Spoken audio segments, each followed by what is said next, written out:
BNP কিংবা জামায়াত কেউই এককভাবে বাংলাদেশকে নেতৃত্ব দিতে পারবে না। এই জায়গায় এনসিপির শক্তিশালী প্রতিনিধিত্ব রাজপথে যেমন লাগবে, সংসদেও প্রয়োজন। সেই লক্ষ্যে আমরা আমাদের জায়গা থেকে সাংগঠনিকভাবে শক্তিমত্তা বৃদ্ধির জন্য আমরা কাজ করে যাচ্ছি। আমরা মনে করি যে আগামীর বাংলাদেশের সংসদে তরুণরা যদি প্রতিনিধিত্ব না করে, তাহলে গতানুগতিক যে কালচারগুলো, এগুলোর পরিবর্তন সম্ভব নয়। এই জন্য সংসদে এই তরুণদের প্রতিনিধিত্ব আবশ্যক। এনসিপি আমাদের জায়গা থেকে স্পষ্টভাবে যারা ওই আকাঙ্ক্ষাকে ধারণ করে কাজ করবে, যারা জুলাই সনদকে বাস্তবায়ন করার জন্য কাজ করবে, যারা খুনিদের বিচারের জন্য আজকে থেকে 2, 4, 5 বছর পরেও কাজ করবে, তাদের সাথে আমরা একসাথে ঐক্যবদ্ধভাবে আগামীতে যে কোনো সিচুয়েশনে আমরা কাজ করব।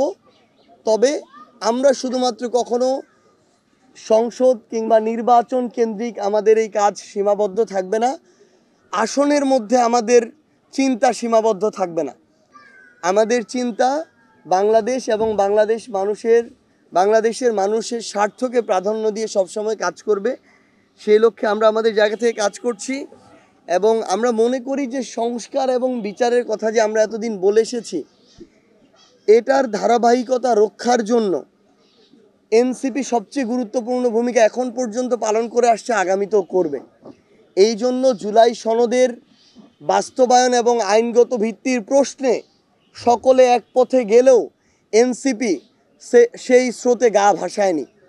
এনসিপি জনগণের প্রশ্নে আপোষহীন থেকে ওই সনদের আইনগত ভিত্তির নিশ্চয়তা চেয়েছে এবং এনসিপি তাদের জায়গায় যতক্ষণ না এই নিশ্চয়তা পাবে, ততক্ষণ ওই জুলাই সনদে এনসিপির কারো স্বাক্ষর থাকবে না। আমরা মনে করি যে আমাদের এই তরুণদের আরেকটা বড় আন্দোলনে আগামীর বাংলাদেশে নামতে হবে। সেটা হচ্ছে দুর্নীতির বিরুদ্ধে আন্দোলন, সকল প্রকার অপকর্মের বিরুদ্ধে আন্দোলন। ডাবল ধামাকা অফার, ওয়ালটন ল্যাপটপ পাওয়া যাচ্ছে নতুন ছাড়কৃত মূল্যে। সময়ের প্রয়োজনে আমাদেরকে আবার সেই আন্দোলনে নামতে হবে এবং দুইটা গুরুত্বপূর্ণ সেক্টর, একটা হচ্ছে শিক্ষা আর একটা হচ্ছে স্বাস্থ্য। স্বাস্থ্য সেক্টর হচ্ছে একটা দুর্নীতির তীর্থভূমি। এটা শুধু বর্তমান নয়, অতীত থেকে এটা হয়ে এসেছে। আমাদের এই স্বাস্থ্য সেক্টর নিয়ে আরেকটা, এই দুর্নীতিমুক্ত স্বাস্থ্য সেক্টর এবং জনগণের সেবামূলক স্বাস্থ্য সেক্টরের জন্য আমাদের আরেকটা হয়তো আন্দোলনে নামতে হতে পারে। এবং আমরা শিক্ষা প্রতিষ্ঠানগুলোকে রাজনীতিমুক্ত দেখতে চাই। স্পেশালি আপনারা দেখবেন যে স্কুলগুলোতে এখন বিভিন্ন ছাত্র সংগঠন কমিটি দেওয়া শুরু করেছে।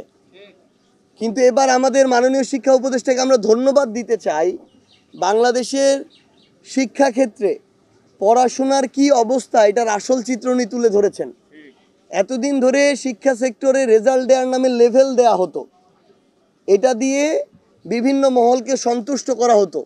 কোনো একজন বোর্ডের চেয়ারম্যান যদি এমন হতো তার বোর্ডের রেজাল্ট ধরেন 80%-এর নিচে পাশ করেছে, স্বয়ং গণভবন থেকে তার কাছে কল যেত এবং পরের বার তিনি এই চিন্তা করত যে তার বোর্ডে কেউ লিখুক আর না লিখুক, কাউকে ফেল করানো যাবে না। তো এভাবেই শিক্ষা ব্যবস্থাটা বাংলাদেশের নষ্ট হয়ে গিয়েছিল।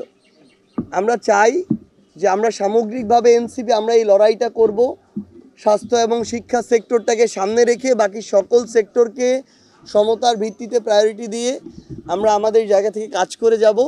আমরা বিশ্বাস করি তরুণরাই 24-এর মতো নবীনদের এবং প্রবীণদের সমন্বয়ে, প্রবীণদের পরামর্শে, তরুণদের নেতৃত্বে আবার আগামীর বাংলাদেশ পুনর্গঠনের অগ্রযাত্রা এনসিপির নেতৃত্বে অব্যাহত থাকবে।